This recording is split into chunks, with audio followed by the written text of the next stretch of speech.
জনাব শরীফুজ্জামান শরীফ, একটা কথা আসলে বলতেই হয়। আমরা দেখেছিলাম, আমরা যখন নতুন সরকারটা পেলাম, নতুন সরকার পাওয়ার পর সরকার প্রধান একটা মোটামুটি 180 দিনের একটা টার্গেট উনি নির্ধারণ করে দিয়েছিলেন, যে এই সময়টাতে আমরা কি দেখি। 180 দিনের খুব বেশি একটা বাকিও বোধ হয় নেই, 5 মাস তো হয়েই গেল। তার মানে 150 দিন পার হয়ে গেছে কিন্তু এর মধ্যে, এই মধ্যে। তো যদি 150 দিন হয়ে থাকে, একদম মানে 6 মাসের পরেই আমাদের মূল্যায়ন করার কথা, কিন্তু এর মধ্যে আমরা তো নানা ধরনের নমুনা দেখতে পাচ্ছি। কি দেখছেন আপনি? সরকার কেমন করছে? সরকারি চরিত্রটা আপনার কাছে কেমন মনে হচ্ছে? সরকার হয়তো 5 বছরের মেয়াদে আসছে, অনেক কিছু হয়তো করতে পারছে না, কিন্তু করার প্রক্রিয়াটা, নমুনাটা দেখতে পাচ্ছেন কিনা? সব মিলিয়ে আপনার মূল্যায়নটা কি, এটা একটু শুনতে চাই। আপনাকে ধন্যবাদ, দর্শক শ্রোতাদেরকে ধন্যবাদ। এই সরকারটা ট্রেডিশনাল কোন নির্বাচনের মধ্য দিয়ে গঠিত সরকার। একটা গণ অভ্যুত্থানের প্রেক্ষাপটে সরকার নির্বাচন হয়েছে এবং নির্বাচনের মধ্য দিয়ে সরকার গঠিত। সুতরাং সরকারের কাছে মানুষের প্রত্যাশাটা অন্য যে কোনো সময়ের তুলনায় বেশি, এবং অনেকগুলো চ্যালেঞ্জও এই সরকারের আছে। বৈশ্বিক প্রেক্ষাপট, আঞ্চলিক রাজনীতি, আবার উত্তরাধিকার সূত্রেও সরকার কতগুলো সমস্যা পেয়েছে। সবগুলোকেই সরকারকে অ্যাড্রেস করতে। আমরা সাধারণত বলি যে 5 বছর বয়সী একটি সরকারের 6 মাস মূল্যায়নের জন্য যথেষ্ট না। এটি যথার্থ। আমরা একটা শিশুকে, 5 বছরের বয়সের একজন শিশুকে দেখে আমরা বলতে পারবো না তার ভবিষ্যৎটা কেমন হবে। কিন্তু একজন শিক্ষার্থী যখন স্কুলে ভর্তি হয়, শিক্ষক তার সাথে কথা বলার পরে মোটামুটি একটা ধারণা করতে পারে যে এই শিক্ষার্থীটা কেমন ফলাফল করবে। তার জন্য ফাইনাল পরীক্ষা পর্যন্ত অপেক্ষা করে। সরকারের মধ্যে আমি একটা চেষ্টাটা দেখছি আমাদের মাননীয় প্রধানমন্ত্রীর দীর্ঘদিন বাইরে থাকার কারণে, দেশের বাইরে, তার মধ্যে কতগুলো দৃষ্টিভঙ্গিগত পরিবর্তন এসেছে। তিনি প্রথমত আচরণের কতগুলো পরিবর্তন আমাদের দেখাতে চাইছেন, বার্তা দিতে চাইছেন। এবং একটা সুখবর দিয়েই আলোচনাটা শুরু করি। একটু আগে দেখলাম যে সরকার আমাদের হাইওয়ে গুলোতে প্রতি 10 কিলোমিটার পর পর একটা অত্যাধুনিক অ্যাম্বুলেন্স রাখার সিদ্ধান্ত নিচ্ছে। এটি আগের সিদ্ধান্ত এবং খুব দ্রুত এটি কার্যকর। একজন স্বাস্থ্য সহকর্মী থাকবে সেখানে, সহকারী, অত্যাধুনিক অ্যাম্বুলেন্স থাকবে, এবং কোনো কোথাও দুর্ঘটনা ঘটলে দ্রুত সময়ের মধ্যে তাকে হাসপাতালে পৌঁছে দেওয়া, এবং তারা 1 ঘন্টার মধ্যে যাতে পৌঁছে দেওয়া যায়, কারণ দুর্ঘটনার পর 1 ঘন্টা সময়টাকে গোল্ডেন টাইম বলে। এটি যিনি আঘাত দুর্ঘটনা কবলিত তার কোনো খরচ দিতে হবে না, পুরো খরচটা সরকার বহন। এটি হচ্ছে একটা খুবই ইতিবাচক ঘটনা, এবং যে সমস্ত জায়গাগুলোতে দুর্ঘটনা বেশি ঘটে সেই জায়গাগুলোতে এই ধরনের উদ্যোগটা শুরু করতে যাচ্ছে। একই সাথে আপনি আজকের পত্রিকায় দেখবেন, গতকালকে বরিশালের কোথায় যেন আওয়ামী লীগের এক নেতার বাড়ি বুলডোজার দিয়ে গুড়িয়ে দেওয়া হয়েছে, এবং তার সাথে যুক্ত কে? সাবেক স্বরাষ্ট্রমন্ত্রী আলতাফ হোসেন চৌধুরী, যিনি বিএনপির সময় খুবই আলোচিত ছিলেন নানা রকমের দায়িত্বহীন মন্তব্য ইত্যাদি করার কারণে। এর ভেতর থেকে যে বার্তাটা আমরা দেখি, আমাদের প্রধানমন্ত্রী তিনি যে বার্তাটা দিতে চাইছেন, তার দলের পক্ষ থেকে দলের নেতাকর্মীরা সেই বার্তাটা গ্রহণ করছে। আজকে সকালবেলায় মানে কোথায় কি যেন আপনি সরকারের মধ্যে আপনি বলতে চাচ্ছেন যে কোনো ঐক্য নাই, কোনো সিনক্রোনাইজেশন নাই, কোনো মানে ঐক্যতান নাই? একদম, একদম তাই। শুধু সরকারের ভেতরে না, সরকারের কাছের যারা পরিচিত, আমাদের একজন প্রতিমন্ত্রী সম্পর্কে যে নিউজগুলো আসছে, সেটিকে অন্য সময় যেভাবে ডিল করা হতো, এখন দেখছি সেই নিউজ যারা করছে, টেলিভিশনের উপরে আঘাত, তাদের ইউটিউব এটিকে ডিসেবল করে দেওয়া হচ্ছে। অথচ আমরা চাই তার প্রেক্ষিতে তদন্ত হবে, ব্যবস্থা নেওয়া হবে। একদিকে প্রধানমন্ত্রীর কতগুলো ইতিবাচক উদ্যোগ, একই সাথে তার কাছের সহকর্মী যারা, তাদের এই ধরনের নেতিবাচক কর্মকাণ্ড। এর পাশাপাশি আজকে সকালবেলায় দেখলাম কোথায় যেন ছাত্র দলের ছেলেরা সাধারণ শিক্ষার্থীদেরকে মেরেছে কন্ডিশন। অর্থাৎ প্রায় প্রতিদিন আপনি খেয়াল করবেন, নরসিংদীতে একজন ব্যবসায়ীর কান ছিঁড়ে ফেলেছে কামড় দিয়ে। চাঁদাবাজির যে ঢল, সেটি বন্ধ করা যায়। অর্থাৎ প্রধানমন্ত্রী যেটি করছেন, তার সরকারের এবং তার দলের পুরো অংশটাকে তার সাথে তিনি যুক্ত করতে পারছেন। তিনি চেষ্টা করছেন, তিনি নানা রকমের উদ্যোগ নিচ্ছেন, কিন্তু এই উদ্যোগগুলো যদি ফলপ্রসূ না হয়, তাহলে এটা তার দল যতটুকু সাফার করবে, প্রধানমন্ত্রী যতটুকু সাফার করবেন, তার থেকে বেশি সাফার করবে দেশের। কারণ আমরা একটা এটাকে পরিবর্তন আপনি কি চাই। বলবেন? আমি বলি এটাকে আপনি আমি কি বলবো যে সরকারের সরকারের সরকার করবেন নাকি সরকারের প্রথমত সমান্তরাল আরেকটা সরকার করবেন? প্রথমত সরকারের মধ্যে আমি একাধিক সরকার দেখছি। এই বিএনপি এর আগে যখন ক্ষমতা এসেছিল তখন একটা দুর্নাম ছিল তাদের, যে একটা হাওয়া ভবনের নামে একটা প্যারালাল সরকার তারা চালাতো দেশের মধ্যে। সেই কারণে সরকারের মূল সরকারের কাজের সমন্বয়টা ছিল। অন্তর্বর্তী সরকারের সময় আমরা দেখেছি সচিবালয়ের প্যারালাল কিন্তু সমন্বয় একটি সরকার চালাত। এখন এসে প্রায় একই ঘটনার পুনরাবৃত্তি দেখছি। আওয়ামী লীগ যে জি কে শামীমকে চাঁদাবাজি এবং নানা রকমের অপরাধের জন্য জেলে ঢুকিয়েছিল, সেই জি কে শামীমকে দেখছি এখন রেলের একচেটিয়া কন্ট্রাক্টারি পেয়ে যাচ্ছেন। স্থানীয় সরকার প্রতিমন্ত্রী তিনি যে মন্ত্রণালয়ের মন্ত্রী, সেই মন্ত্রণালয়ের কাজ পাচ্ছেন তার স্ত্রী এবং ছেলের প্রতিষ্ঠান, এবং সেখানে কেউ টেন্ডারের জন্য যাচ্ছেন। এর ভেতর থেকে প্রথমত প্রধানমন্ত্রী যে মেসেজটা দিতে চাইছেন তার দলকে তারা সেই মেসেজটা গ্রহণ করছে না। দ্বিতীয়ত বিএনপির মধ্যে একটি অংশ তাদের যে খাই খাই রাজনীতি, এই রাজনীতির কারণে গত 15 বছরে তাদের যে লড়াই, তাদের যে সংগ্রাম, তাদের যে আত্মত্যাগ, সেটাকে ম্লান করে দিচ্ছে। তৃতীয়ত সরকারের মধ্যে একাধিক সরকারের উপস্থিতি আমি দেখতে পাচ্ছি। এবং আমার যেটা ব্যক্তিগত ধারণা, মানুষ প্রধানমন্ত্রীর এই কাজগুলো উদ্যোগগুলো অ্যাপ্রিসিয়েট করছে। একটা সময় গিয়ে মানুষ বলবে যে যিনি তার দলকেই কন্ট্রোল করতে পারেন না, যার কথা তার প্রতিমন্ত্রীরা শোনে না, তার মন্ত্রীরা শোনেন না, তো সেই সরকারের কাছ থেকে আমরা কি পাবো? অর্থাৎ প্রধানমন্ত্রীর উদ্যোগগুলো একসময় প্রশ্নের মুখে পড়বে। সে কারণে আমি মনে করি যে এই জায়গাগুলোতে প্রধানমন্ত্রীকে দৃঢ় হতে হবে। দলের মধ্যে এবং সরকারের মধ্যে যারাই অপরাধ করুক না কেন, কেবলমাত্র লোক দেখানো কোনো পদক্ষেপ নিলেই হবে না। আগে তারা বহিষ্কার করতেন, এখন কিন্তু তারা সরকার। এখন কেবল বহিষ্কার করলেই ক্রিমিনাল অফেন্সে আপনি কাউকে বহিষ্কার করলেই আপনার দায় মুক্তি আপনি হন না। সুতরাং প্রধানমন্ত্রীকে সতর্ক হতে হবে এবং আমরা দেখছি জিনিসটা যে আপনি একজন প্রতিমন্ত্রীর কথা উল্লেখ করলেন, ওনার একাধিক ঘটনা আমরা দেখেছি, যে একাধিক ঘটনা যেগুলো নিয়ে সমালোচনা হয়েছে। এবং এর মধ্যে আমরা একটা দেখলাম যে উনি ওই কিছু ইউনিয়নের নামকরণ করলেন, যেটা নাকি প্রধানমন্ত্রী নিজে এটাকে চেঞ্জ করলেন। কিন্তু এই চেঞ্জ করলেন, কিন্তু ওনার বিরুদ্ধে কিন্তু কোনো ব্যবস্থা নেওয়া হলো না। যে কারণে সেটাই কি কারণ যে ওনার বিরুদ্ধে পরবর্তী সময়ে উনি আবার অন্যান্য যে ঘটনাগুলি বেরিয়ে আসে? আপনি কি মনে করেন এটা কি তার বিরুদ্ধে অ্যাকশন নেওয়া উচিত ছিল? মানে এই অ্যাকশন না নেওয়ার মাধ্যমে সাধারণ যারা বিএনপির নেতা কর্মী আছে, যার কথা আপনি বললেন যে বিএনপির মধ্যে এটা খাই খাই আচরণ, বেপরোয়া আচরণ, মানে আপনার অন্য চাঁদাবাজির জন্য বিভিন্ন রকম টেকনিক আমরা দেখলাম, এগুলো কি ওরা কি মনে করছে যে প্রধানমন্ত্রী আসলে তার মধ্যে এক ধরনের দুর্বলতা আছে, দুর্বল আছে, উনি কোনো অ্যাকশন নেবেন না, বড় জন বুঝিয়ে বলবেন, এরকম একটা ধারণা কি ওরা মনে করে? আমার কাছে যেটা মনে হয়, মানে পুঁজি এবং মুনাফার লোভটা এতই প্রবল যে মানুষ ঝুঁকি নিতে কার্পণ্য বোধ করে। প্রধানমন্ত্রী গত কয়েকদিন আগে দেখলাম একটা অনুষ্ঠানে স্বাস্থ্যমন্ত্রীকে তিনি এক ধরনের ভৎসনা করছেন পাবলিকলি, প্রকাশ্যে। তার অর্থ হচ্ছে যে আমার ধারণা যে তিনি যখন তার সহকর্মীদের সঙ্গে বসেন সম্ভবত এই বিষয়গুলোতে তিনি ভৎসনা করেন। কিন্তু তারপরেও দেখা যাচ্ছে যে এর ভেতর থেকে মন্ত্রীদের মধ্যে যারা বিতর্কিত হয়ে পড়েছেন তাদের খুব একটা শিক্ষা হচ্ছে। সম্ভবত তারা ধারণা করেছেন যে যেহেতু তাদের স্যাক্রিফাইস আছে, তাদের ত্যাগ আছে, এই বিষয়টাকে সামনে দিয়ে তারা এই অপরাধগুলোকে ঢেকে ফেলতে পারবে। কিন্তু কতগুলো অপরাধ আমরা দেখতে পাচ্ছি যে অপরাধগুলো আসলে কোনোভাবেই ইগনোর করার কোনো সুযোগ নেই।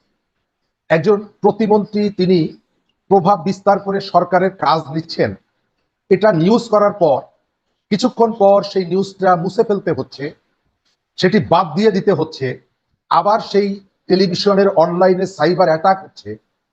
প্রত্যেকটা বিষয় হচ্ছে ক্রিমিনাল অফেন্স, শাস্তিযোগ্য অপরাধ। এটা যদি অব্যাহত থাকে তাহলে একসময় প্রধানমন্ত্রী নিজেই বিতর্কিত হয়ে পড়বেন। মানুষ এখন তার আন্তরিকতাগুলোকে যেভাবে অ্যাপ্রিসিয়েট করছে, এই মানুষই একসময় ঘুরে দাঁড়াবে এবং প্রশ্ন করবে যে প্রধানমন্ত্রীর কথা সবাই শোনেন কিন্তু এই ব্যক্তিরা কেন শোনেন না।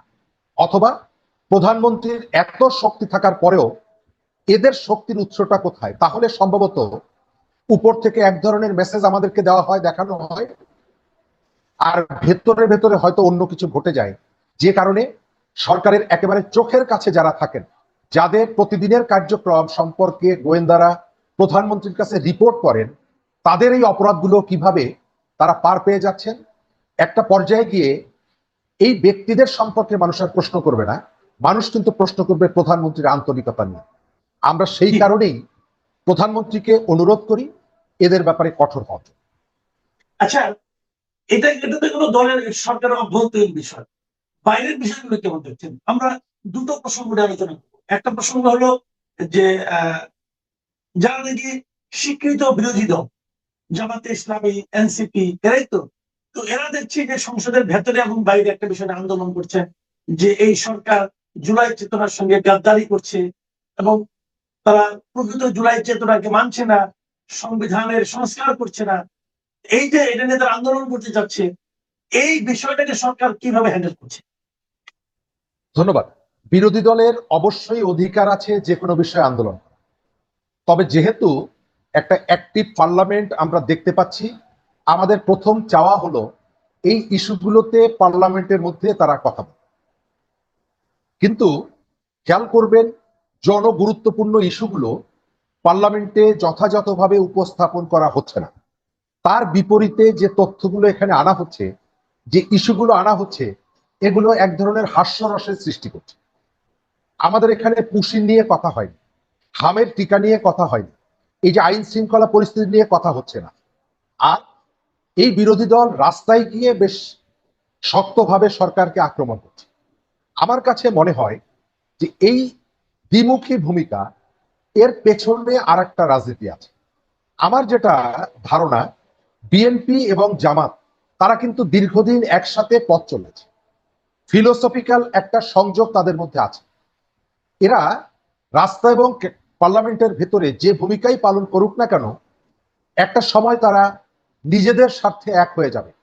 আমাদের এখানে এদের অভিন্ন এবং কমন শত্রু তারা যাদেরকে মনে করে, এই ধরনের ফোর্স যদি এখানে রাজনীতিতে ভূমিকা রাখার চেষ্টা করে বা এখানে স্পেস নেওয়ার চেষ্টা করে, আপনি দেখবেন যে তারা সব এক হয়ে যাবে। সুতরাং পার্লামেন্টে যে আলোচনাগুলো হচ্ছে বা সংসদের বাইরে যে আলোচনাগুলো, এদের যে বিরোধগুলো, এই বিরোধ এক ধরনের আর্টিফিশিয়াল আমার মনে হয়। বাংলাদেশের রাজনীতিতে কখনোই কি দেখেছেন যে বিরোধী দলের নেতার নির্বাচনী এলাকার উন্নয়ন দেখার জন্য সরকার একজন প্রতিমন্ত্রীকে দায়িত্ব দিয়েছেন? এবং খেয়াল করবেন, এরা সরকারের সব রকমের সুযোগ সুবিধা কিন্তু নেন।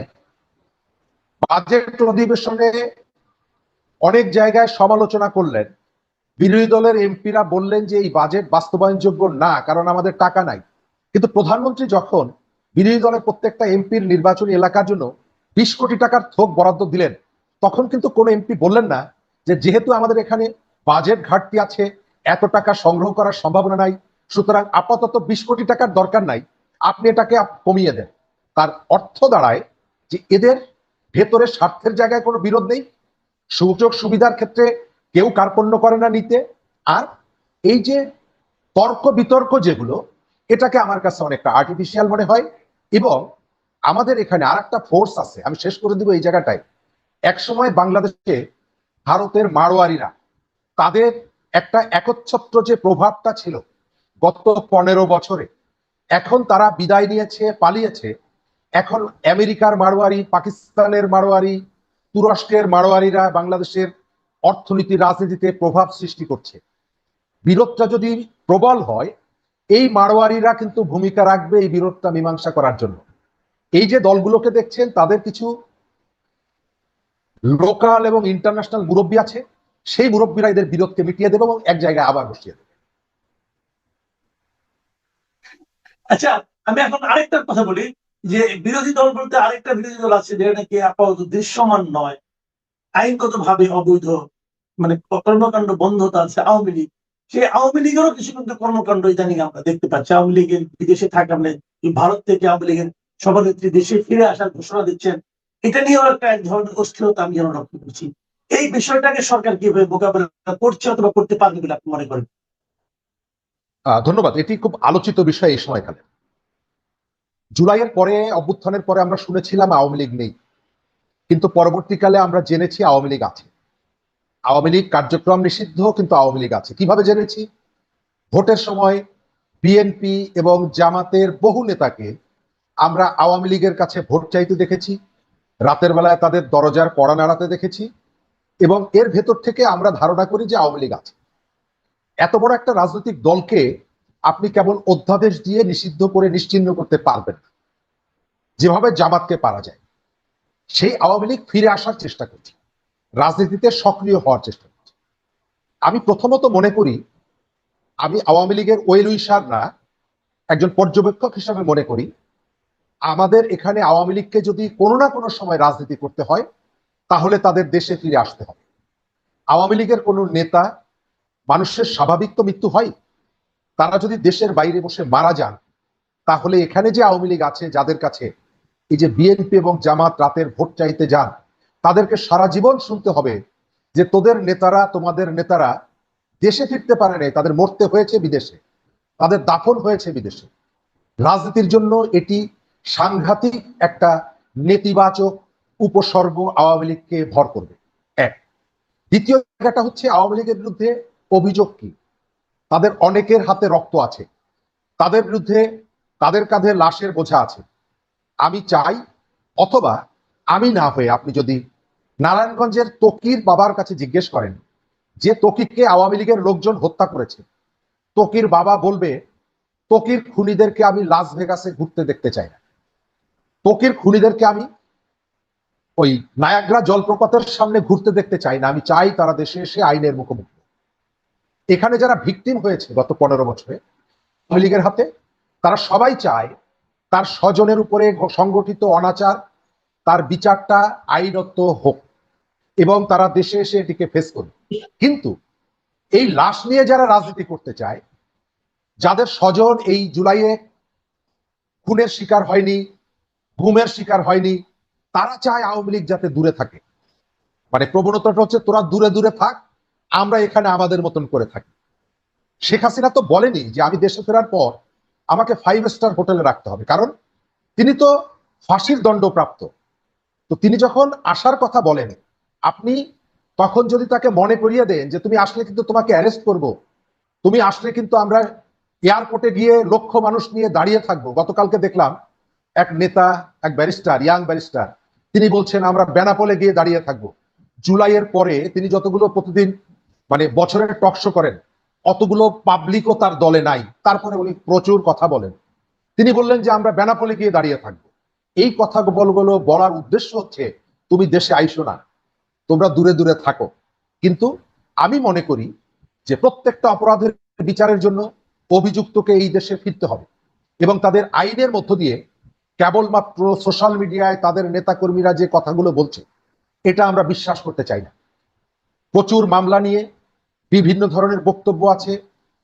একই ব্যক্তি চট্টগ্রামেও যখন গুলিবিদ্ধ হয়েছে, একই সময় ঢাকায়ও গুলিবিদ্ধ হয়েছে, এই মামলা আছে।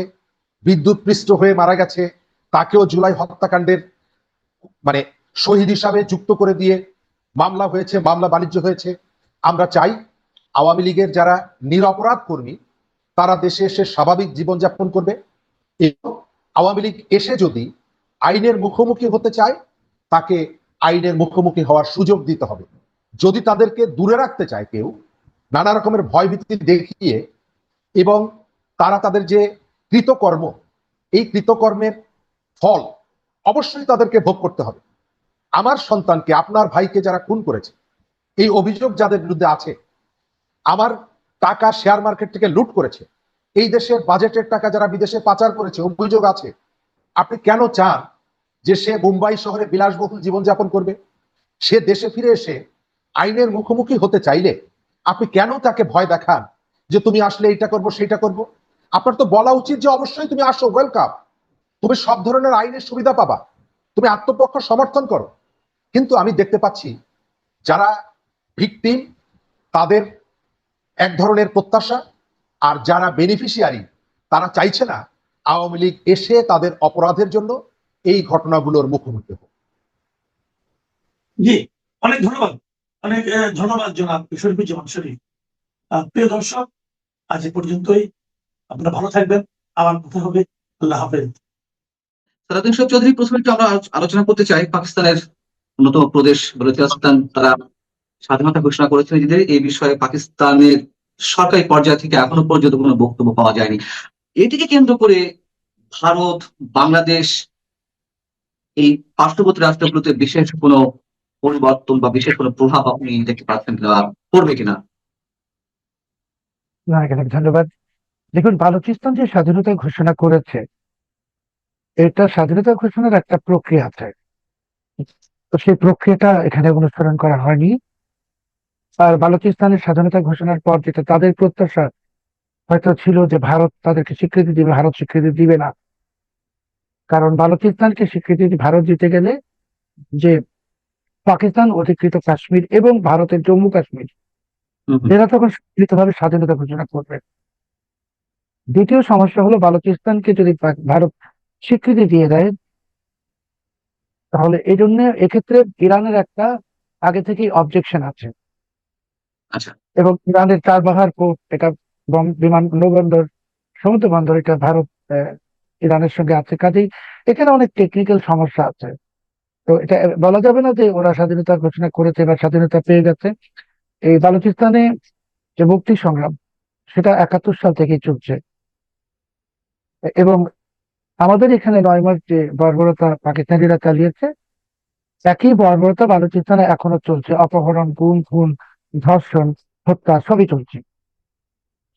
কিন্তু বালুচিস্তানের এই স্বাধীনতা ঘোষণার প্রেক্ষাপটে অন্য একটা বিষয় সামনে চলে এসছে।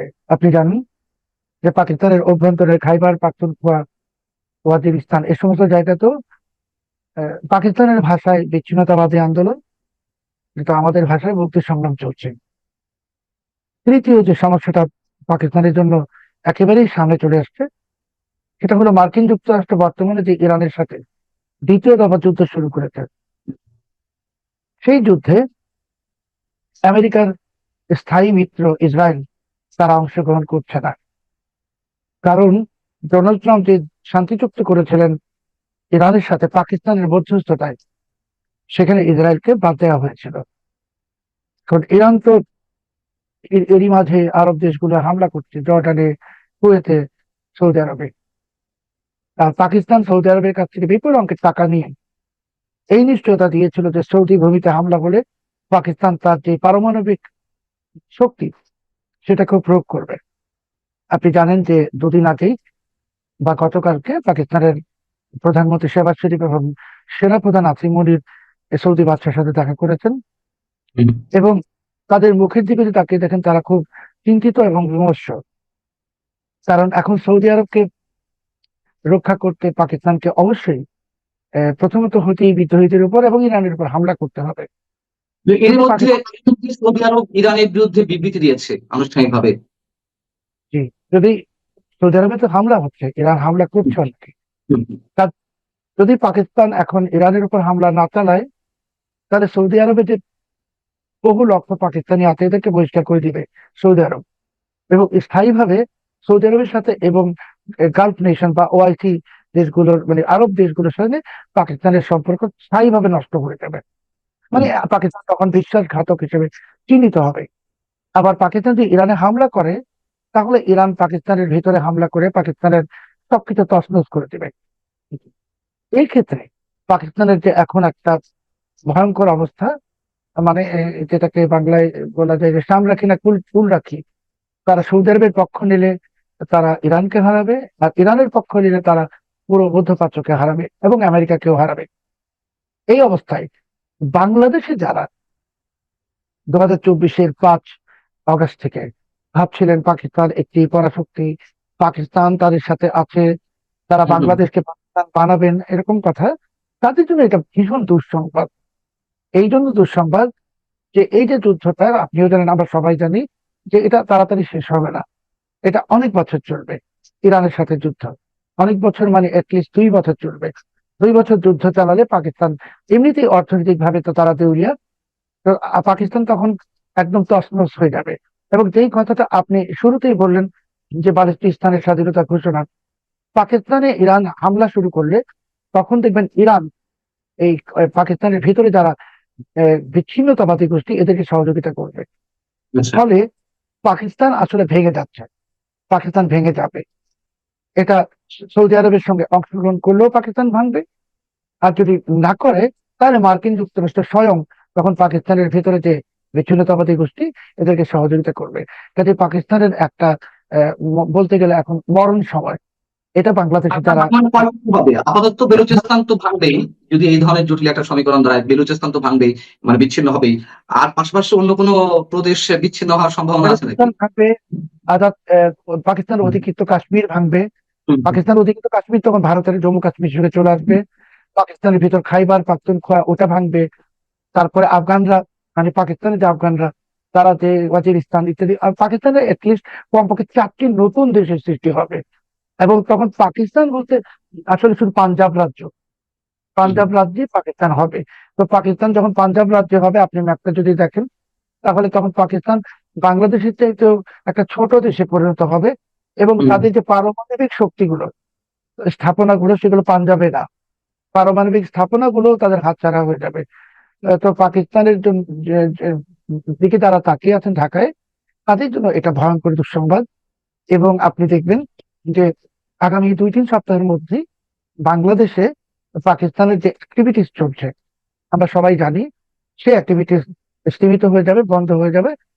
পাকিস্তানের অবস্থা হবে অনেকটাই আফগানিস্তানের মতো, এবং না, সেটাই আমি হতে যাচ্ছে। পাল্টা প্রশ্ন বলছি, তাদের জন্য দুঃসংবাদ হয়তো পাকিস্তানের দিক থেকে, কিন্তু যারা পাকিস্তানের দিকে তাকিয়েছে, তারা তাকিয়ে আছে, তারা তো একটা প্যারালালি ওদিকে যুক্তরাষ্ট্র, তুরস্ক, পাকিস্তান, মোটামুটি এই একটা সরল রেখা দাঁড় করিয়ে তারা মানে নতুন শক্তিতে বলিয়ান হচ্ছে। তো পাকিস্তান ভাঙলে তো তারা তাদের জন্য আরো অনেক শক্তি আছে। না, পাকিস্তান যখন ভেঙে যাবে, আমি যে পাকিস্তান যদি ইরানকে হামলা করে, তার মানে মার্কিন যুক্তরাষ্ট্রের পক্ষ নিল, তখন চীন চীন ভারতের সাথে চলে আসবে। কারণ চীন তো তখন পাকিস্তানকে পক্ষ দিবে না, কারণ ওই বালুচিস্তানে চীনের অনেক ইনভেস্টমেন্ট আছে, বিপুল ইনভেস্টমেন্ট, এবং বালুচিস্তানের প্রাকৃতিক সম্পদ বিশাল। তখন চীন এইখান থেকে বের হয়ে চীন একদিকে ইরানের সঙ্গে তো হাত মিলানোই আছে, ভারতের সঙ্গে হাত মিলাবে।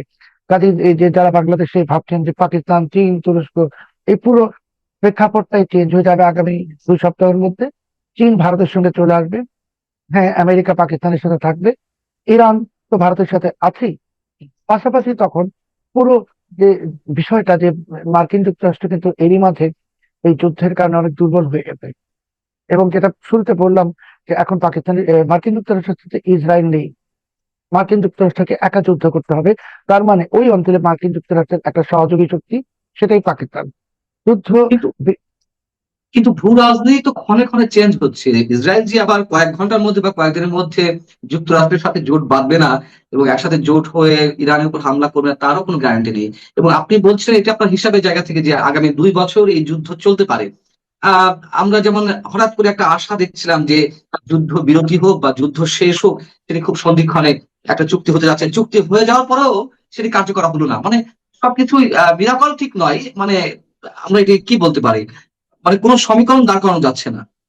হ্যাঁ, এই যুদ্ধ বিরতিটা ছিল পাকিস্তানের একটা ভাওতাবাজি। হুম, পাকিস্তান কোন রকমের ভাওতাবাজি করে যুদ্ধ বিরতির নামে এই সৌদি আরব থেকে, মধ্যপ্রাচ্য থেকে কয়েকশো মিলিয়ন ডলার কামানো, এবং পাকিস্তান কোন রকম, এটাকে বাংলায় আমরা বলি গোজামিল। কিন্তু এই যুদ্ধ বিরতি প্রক্রিয়াতে তো ইসরায়েলকে রাখা হয়নি, ইসরায়েলকে বাইরে রাখা হয়েছে। এবং দেখুন, ইসরায়েল কিন্তু এখন আপনার লেবাননে হামলা বন্ধ করে দিয়েছে। তার মানে হেজবুল্লাহ ইসরায়েলে হামলা করবে না। আপনি হুম, যেটা হুম, বলছেন যে অনেক অনেক চেঞ্জ হয় প্রেক্ষাপট, সেই প্রেক্ষাপটটা এখন চেঞ্জ হবে না, যেহেতু ইসরায়েলের সঙ্গে আমেরিকা বা ডোনাল্ড ট্রাম্প বিশ্বাসঘাতকতা করেছে পাকিস্তানের কারণে। এখন ইসরায়েল সেখানে দর্শকের সারিতে থাকবে। এবং ইসরায়েল যদি লেবাননে হামলা না করে, ইরানে হামলা না করে, ইরান ইসরায়েলে কোনো কিছু করবে না, কোনো হামলা করবে না। কাজেই এখন ইরানের টার্গেট সৌদি আরব, কাতার, কুয়েত, মধ্যপ্রাচ্যের অন্যান্য দেশ এবং জর্ডান, এগুলো হয়ে যাবে। এবং খুব তাড়াতাড়ি পাকিস্তান একটা মিসাইল যদি ছুড়ে মারে হুতি বিদ্রোহীদের প্রতি বা ইরানে, তাহলেই পাকিস্তানে আপনি দেখবেন যে ইরানের মিসাইল বৃষ্টি হবে। কাজেই যারা পাকিস্তান প্রেমী বাংলাদেশে, তাদের জন্য ভয়ঙ্কর দুঃসংবাদ। এবং আরেকটা জিনিস এখানে আপনাকে আমি যোগ করতে চাচ্ছি, যে আমাদের প্রধানমন্ত্রী তো কিছুদিন আগে মালয়েশিয়া গেলেন, এরপর চীন সফরে গেলেন, কি নিয়ে এসছেন এর মধ্যে আমরা বুঝে গেছি। তো আমরা শুনেছি, আপনিও শুনেছেন, গণমাধ্যমে এসছে যে তিনি সৌদি বাদশার আমন্ত্রণে সৌদি আরব যাচ্ছেন। হুম, হুম। তো অনেকের মনে তো একটা প্রত্যাশা আছে সৌদি আরব থেকে বিশাল প্রাপ্তি হবে, সৌদি আরবে উনি গেলে একটু ওমরা হজ পালন করতে পারবেন। সৌদি বাদশাহ নিজে যখন যুদ্ধ নিয়ে ব্যস্ত, তখন আমাদের প্রধানমন্ত্রী গেলে ওনাকে সর্বোচ্চ 15 মিনিট সময় দিবেন, আরো কম, একটা সৌজন্য সাক্ষাৎকার, তারপরে ওই ওমরা পালনের জন্য রাজকীয় যত সহযোগিতা গেলে সেটাই দিবেন। কিন্তু বাংলাদেশের জন্য উনি কিছু নিয়ে আসবেন না। আরো সহজ কথায়, সরকার এখন টাকা পাবে না কোনো কাছ থেকে। আপনাকে আগেও বলেছিলাম যে মার্কিন যুক্তরাষ্ট্রের গোলামি চুক্তি থাকলে চীন কোনো টাকা দিবে না। দ্বিতীয় আরেকটা ডাইমেনশন দেখুন, খুব নাটকীয়, যে চীনের রাষ্ট্রদূত ঢাকায় যিনি, তিনি বলেছেন এরই মধ্যে চীন বাংলাদেশ করিডোরের কাজ শুরু হয়ে গেছে। তার মানে তারা কুনমিং থেকে মিয়ানমারে এই করিডোরটা শুরু করে দিয়েছে, বাংলাদেশের পোর্শনটা তো এখনো শুরু হয়নি। এটাও কিন্তু আমেরিকার জন্য আরেকটা বাজে বার্তা, যে আমেরিকা করিডোর পাইনি, কিন্তু সেই করিডোর চীন এগিয়ে নিয়ে আসছে। তার মানে সব মিলিয়ে আমাদের যে সরকার বা বাংলাদেশ, আমরা অচিরেই, চীন আমাদেরকে টাকা দিবে না, আবারও বলছি, মালয়েশিয়া তো আমাদের শ্রমিক ফেরত দিয়েছে সফরের পরে, এটা, এবং সৌদি আরবে কিছু হচ্ছে না, আমরা টাকা পাবো না। দ্বিতীয় হলো যে চীন তাদের যে কুনমিং মিয়ানমার বর্ডার সেটা কাজ, করিডোরের কাজ শুরু করে, এবং রাষ্ট্রদূত ঘোষণা দিয়েছেন যে চীন বাংলাদেশ করিডোরের কাজ শুরু হয়ে গেছে, চলছে। কাজেই কিন্তু এই বাংলাদেশের সেই চুক্তিটা এখনো, সেটা তো তাদের প্রস্তাব ছিল, এই করিডোরের তো চীনের পক্ষ থেকে মানে প্রস্তাব ছিল, বাংলাদেশ তো চূড়ান্ত কোনো সিদ্ধান্ত জানায়নি। দেখুন, বাংলাদেশ চূড়ান্ত কোনো সিদ্ধান্ত জানিয়েছে কি জানায়নি সে তো আমরা জানি না। তাহলে যে চীনের রাষ্ট্রদূত তো অফিসিয়ালি ঘোষণা দিয়েছেন যে চীন বাংলাদেশ করিডোরের কাজ চলছে, তো বাংলাদেশের পররাষ্ট্র মন্ত্রণালয় তো এই ব্যাপারে কিছু বলেনি। আর আমাদের দেশে এখন এই ইউনূস জমানা থেকে আপনি জানেন যে গোপনে চুক্তি হওয়ার যে একটা প্রবণতা শুরু হয়েছে, যে গোলামি চুক্তি থেকে শুরু করে, সে গোলামি চুক্তি তো বিএনপি আমাদের সম্মতি ছিল, এখন তো এটা দিবালোকের মতো স্পষ্ট। কাজেই আমরা যা জানি বা আমাদেরকে যা জানানো হয়, তার পিছনে অন্য কিছু ঘটেছে কিনা আমরা তো জানি না, কারণ চীনের রাষ্ট্রদূত তো সরাসরি ঘোষণা দিয়েছেন করিডোর হচ্ছে। তাহলে তো আমাদের পররাষ্ট্র মন্ত্রণালয়ের ঘোষণা দেওয়া উচিত ছিল, বিবৃতি, যে না, এরকম কোন করিডোরের এখনো আমাদের চুক্তি স্বাক্ষরিত হয়নি। আর একটা জিনিস হল যে চীন একটা পরাশক্তি। আপনি চীনের কাছে গেছেন টাকা চাওয়ার জন্য, এবং করিডোর নিয়ে কি বলেছেন আমরা তো শুনিনি, কিন্তু চীন কিন্তু বোকা রাষ্ট্র না, চীন কিন্তু ডোনাল্ড ট্রাম্প। চীন যখন বলেছে করিডোরের কাজ শুরু হয়ে গেছে, কোনো কিছু ছাড়াই চীন এটা বলেছে, বা চীনের রাষ্ট্রদূত ঢাকায় বলেছেন এটা কোনোভাবেই সম্ভব না, এখানে চীনের করিডোরের কাজ শুরু হয়ে গেছে। তার মানে বাংলাদেশ একটা চূড়ান্ত রকমের একটা কূটনৈতিক ঝামেলার মধ্যে পড়ে গেছে। সেই কূটনৈতিক ঝামেলা, তো একদিকে আপনি জানেন ভারতের সঙ্গে আমাদের একেবারেই সম্পর্ক নাই, এবং পাকিস্তানের সাথে যে সম্পর্কটা চলছিল সেটা বললাম, পাকিস্তান এখন নিজে বিপদে পড়তে যাচ্ছে। চীন টাকা দিবে না, মালয়েশিয়া শ্রমিক ফেরত পাঠাচ্ছে, আমরা পাঠিয়ে গেছিলাম শ্রমিক পাঠাতে, ওরা শ্রমিক ফেরত পাঠাচ্ছে। এবং সৌদি আরবে ওমরা করতে যাবেন প্রধানমন্ত্রী, এর বাইরে কিছুই না। সব মিলিয়ে এই সরকার অবশ্যই একটা নাজেহাল অবস্থায় আছে। এবং আপনি যদি খুব লক্ষ্য করে থাকেন একটা আহ, গুরুত্বপূর্ণ বিষয়, যে পররাষ্ট্র মন্ত্রণালয়ের যে উপদেষ্টা আছে হুমায়ুন কবির, যিনি 2 সপ্তাহ আগে বেশ ভোকাল ছিলেন, অনেক সবকিছুতে কথা বলছিলেন, উনি কিন্তু হঠাৎ করে চুপ হয়ে গেছেন। ওনাকে আর কোনো কথা বলতে দেওয়া হচ্ছে না, এখানে সামাও ব্যয় কথা বলছেন। তার মানে হয়তো প্রধানমন্ত্রী নিজেও উপলব্ধি করতে পেরেছেন যে এনার কারণে অলরেডি অনেক ঝামেলা হয়ে গেছে, কিন্তু ঝামেলা তো অনেক পাকিয়ে গেছে, এটা থেকে বের হয়ে আসা অনেক ডিফিকাল্ট। এবং তার পাশাপাশি সরকারের জন্য যেটা চ্যালেঞ্জ, সেটা আমরা তো বলছি যে ওনারা আগে বলেছিলেন যে হাসিনাকে আসতে দিবেন না, এখন তো হাসিনা ঠেকাও আন্দোলনই শুরু হয়ে যাচ্ছে বা হয়েছে। তো এটাও একটা সমস্যা, সরকার দুর্বল হয়ে গেছে, পাকিস্তানও দুর্বল হয়ে যাবে আগামী 1 বা 2 সপ্তাহের মধ্যে। এদিকে চীন ভারত এক অক্ষে চলে আসবে, পাকিস্তান ইরানে হামলা করলেই সেই পরিপ্রেক্ষিতে শেখ হাসিনা যে বলেছেন দেশে ফিরবেন, সেই পথটা তো একেবারেই পরিষ্কার হয়ে যাবে। কারণ একটি অর্থনৈতিক ভাবে বিপর্যস্ত বা নাস্তানাবুদ একটি সরকার, যে সেই সরকারের পক্ষে আসলে এখন আর শেখ হাসিনার দিকে মনোযোগ দেওয়ার সময় থাকবে না। সামনে ওনাদের জন্য যে কঠিন সময় আসছে এবং এসে গেছে দরজার কাছে, সেটা ওনারা হয়তো উপলব্ধি করছেন বা করছেন না। কিন্তু যেটা ওনাদের প্রত্যাশা ছিল যে পাকিস্তান একটি শক্তিশালী, পাকিস্তানের মাধ্যমে আমেরিকাকে ম্যানেজ করবেন ইত্যাদি ছিল, সেই স্বপ্ন শেষ। এখন চীন ভারত এক অক্ষে চলে আসা, জাস্ট পাকিস্তান একটা মিসাইল ইরানের দিকে মারবে তারপরই। এবং সব মিলিয়ে আপনি যদি দেখেন এখন যে শেখ হাসিনার প্রত্যাবর্তনের রাস্তাটাও উন্মুক্ত হচ্ছে, এবং তারা যা ভাবছেন যে ওনাকে ধরবেন, ফাঁসি দিবেন, এগুলো কিছু আর হবে না। মানে একটা সরকার যখন দুর্বল হয়ে যায় ভয়ঙ্কর ভাবে, দুর্বল হয়ে গেছে, আমরা দেখতে পাচ্ছি না। যেমন আপনি এই মাত্র বললেন যে চুক্তি হয়েছে কিনা করিডোর, জানি না তো, সমঝোতা বা এরকম, কিন্তু আসলে তো চীনের রাষ্ট্রদূত ঘোষণা দিয়েছেন যে করিডোরের কাজ চলছে। তেমনি ভাবে শেখ হাসিনার ব্যাপারে যে ওনারা নার্ভাস, ওনারা যে আসলে নার্ভাস তো না, আতঙ্কিত, সেটা তো আর বুঝতে কোনো বাকি নাই, সবাই বুঝছে। তো সব মিলিয়ে এখন গভর্নমেন্টের সামনে একের পর এক চ্যালেঞ্জ আসবে, এবং একটা করে যে সমস্যাগুলো এখন খুলবে, এবং শেষ তক কি হবে জানি না। তবে সরকার যে প্ল্যান করেছিল যে আমরা ভারত বিরোধিতা করব, আমরা ভারত বিরোধী হব, এবং যে কিছু লোক রাস্তায় লাফাচ্ছিল এবং কিছু আহ, অবসরপ্রাপ্ত সামরিক অফিসার বলছিল ভারতের সাথে ব্যবসা নয়, পাকিস্তানের সাথে ব্যবসা ইত্যাদি, সেই পাকিস্তান প্রীতি, সেই ইত্যাদি সব কিছুর কারণে শেষ পরিণতি এখন যেটা হতে যাচ্ছে, এখন আমাদের অবস্থাটা হবে এমন যে শেষ পর্যন্ত আমাদেরকে কে উদ্ধার করবে জানি না, আমাদেরকে বলতে বাংলাদেশের এই সরকারকে। কিন্তু শেখ হাসিনা চলে আসলে ওটা প্রেক্ষাপট চেঞ্জ হয়ে যাবে। চীন ভারত এককক্ষে চলে আসলে এটাকে থামানোর ক্ষমতা আমেরিকার নাই। আমি যদি পাল্টা প্রশ্ন করি, যে আমি ধরে নিলাম যে আপনি যেই সমীকরণগুলো দাঁড় করাচ্ছেন, চীন ভারত এক পক্ষে চলে আসবে। চীন ভারত এক পক্ষে চলে আসা মানে হয়তো মার্কিন যুক্তরাষ্ট্রের জায়গা থেকে আহ, বর্তমান বিএনপি সরকার হয়তো দুর্বল হলো, কিন্তু এই অঞ্চলের তো অন্যতম বৃহৎ শক্তি চীন। সে চীনের দিকেই তো বিএনপি সরকার ঝুঁকে পড়েছে, বা ভারতের বিপরীতে মোটামুটি একটা অবস্থান নিচ্ছে, এটা মোটামুটি স্পষ্ট, অনেকে বলছেন।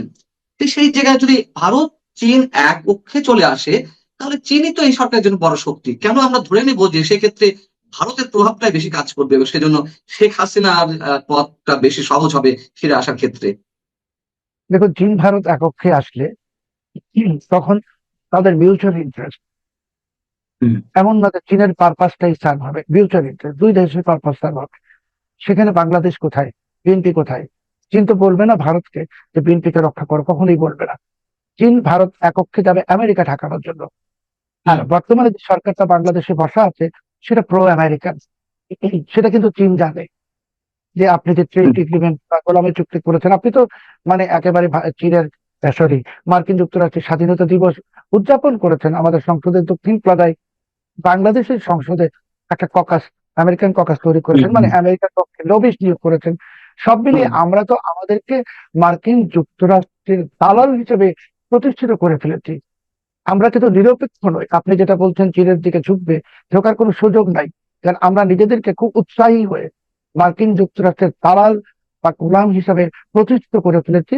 কাজে এই অবস্থা থেকে বের হয়ে আসলে চীন কেন, মার্কিন বিরোধী কোনো ব্লকে আপনাকে সহযোগিতা করবে না, এমনকি ইউরোপীয় ইউনিয়নও করবে না, ব্রিটেনও করবে না। এই সরকারের সবচেয়ে বড় যে সমস্যা, তারা এখন অস্তিত্ব সংকটে। মানে তাদের তো পরিচয় হলো তারা প্রো আমেরিকান রাজনৈতিক দল, বেরিয়ে বা আসলো, প্রো আমেরিকান জায়গা থেকে বেরিয়ে এলো বর্তমান সরকার। তারা চীনের চীনের প্রতিও তো এক ধরনের ঝোঁক রয়েছে। আহ, সেই জায়গা থেকে তারা ইনস্ট্যান্ট পরিবর্তন করলো, সমস্যা কি? তারা প্রো আমেরিকান থেকে বের হয়ে আসেন নাই। আমি তো বললাম যে চীনে আপনি গেছেন, আর তখনই বাংলাদেশের সংসদে দক্ষিণ প্লাজায় হুম। হুম। হুম। আমেরিকার স্বাধীনতা দিবস পালিত হচ্ছে, যখন প্রধানমন্ত্রী যাচ্ছেন, গেছেন চীনে, সেই মুহূর্তে এই সংসদের দক্ষিণ প্লাজায় আমেরিকার স্বাধীনতা দিবস পালন করছেন। চীনকে কি বার্তা দিলেন আপনি? আপনি এটাই বার্তা দিলেন যে আমরা আমেরিকার, আর আমেরিকা আমাদের। ওই হ্যাঁ। প্রেক্ষাপটে মানে এই যে, পাশাপাশি এই যে পাশাপাশি আপনি ঠিক আছে, আপনার কথা ঠিক আছে, কিন্তু পাশাপাশি তো এই বার্তাও দিল যে আমরা ভারতমুখী নই, আমরা চীনমুখী। সাথে চীন চীন চীনমুখী কখনোই চীন গ্রহণ করবে না। আপনি ভারতমুখী নন, ঠিক আছে, কিন্তু আপনি আমেরিকার স্বাধীনতা দিবস পালন করেছেন। চীনের বড় শত্রু আমেরিকা, ভারত নয়। কাজেই আপনি যে চায়না গেলেন যে আশা নিয়ে, প্রত্যাশা, সেটাকে তো পেছন থেকে ছুরি মেরে দেওয়া হয়েছে ওই সংসদের দক্ষিণ প্লাজায় অনুষ্ঠানটা করে। অনুষ্ঠানটার আয়োজক কারা ছিল আমরা সবাই জানি, এবং সেই অনুষ্ঠানে কারা অংশগ্রহণ করেছেন সেটাও জানি। কিন্তু খুব সুপরিকল্পিত ভাবে এই যে মার্কিন যুক্তরাষ্ট্র করেছে এটা, যে যখনই বিএনপি সরকার চেষ্টা করেছে চীনের একটা সম্পর্ক স্থাপনের, তখন এখানে তাদের যারা ক্রীড়ক আছে তাদেরকে দিয়ে এমন একটা কাণ্ড ঘটিয়ে দিল যাতে চীনের কাছে আপনার আর কোনো পাতা থাকবে না। সব মিলিয়ে এখন আমরা বলছি আমরা মার্কিন পন্থী।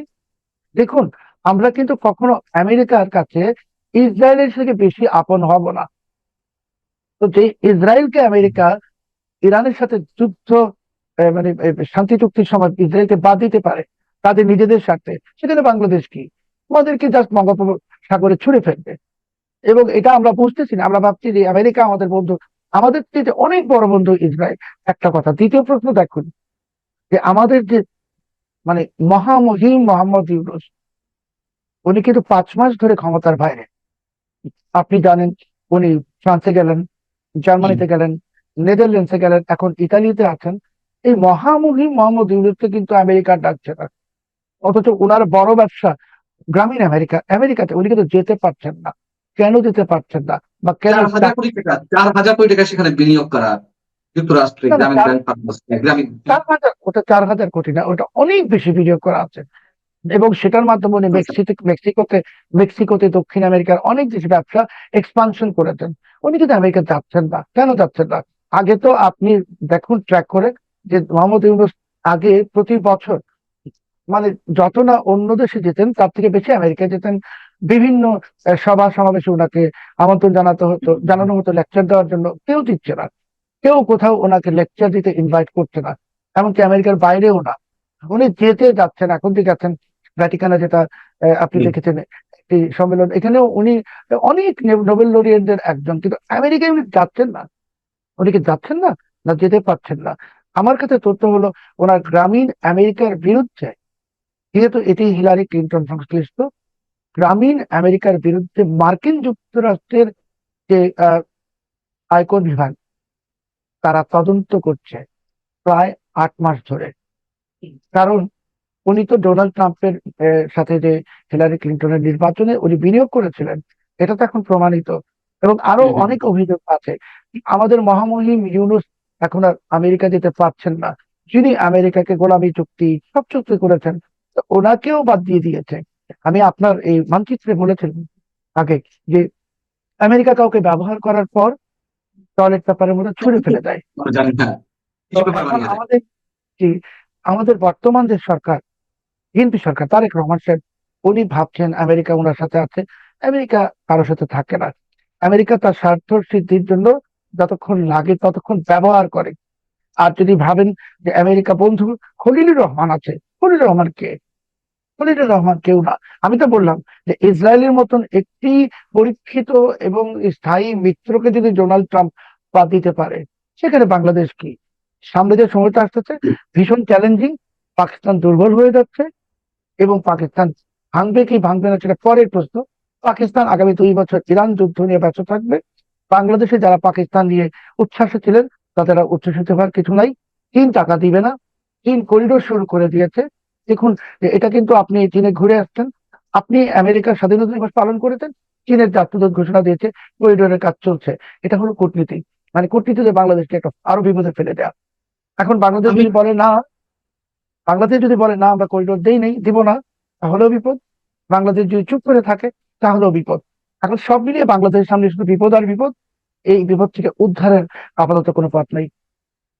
আমি শেষ প্রশ্ন যদি আপনার কাছে করতে চাই, সেটি হচ্ছে যে তাহলে ডিপ স্টেটের যেটি খেলা ছিল, পাকিস্তানের একটি খেলা ছিল, তুরস্কের একটা খেলা ছিল, সবার অভিন্ন লক্ষ্য ছিল যে বাংলাদেশে তারা একটা সাম্প্রদায়িক উগ্র সাম্প্রদায়িক একটা গোষ্ঠীকে ক্ষমতায় নিয়ে আসবে। তাদের সেই প্ল্যানিং তাহলে ভেস্তে যাচ্ছে বা তারা পিছু হটছে? না, তুরস্কের বা মার্কিন ডিপ স্টেটের উগ্র সাম্প্রদায়িক গোষ্ঠীকে তো ক্ষমতায় নিয়ে আসছে 24-5 আগস্টের পর।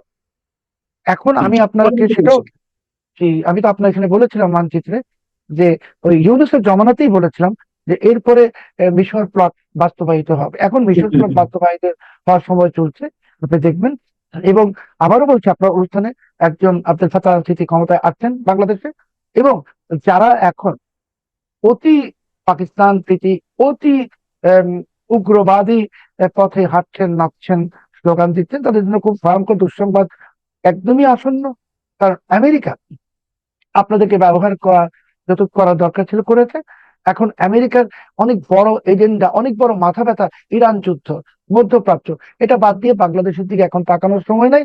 এখন বাংলাদেশকে এবং বাংলাদেশ তাদের যারা লোকজন, সবাইকে ডিসপোজ অফ করে দিবে।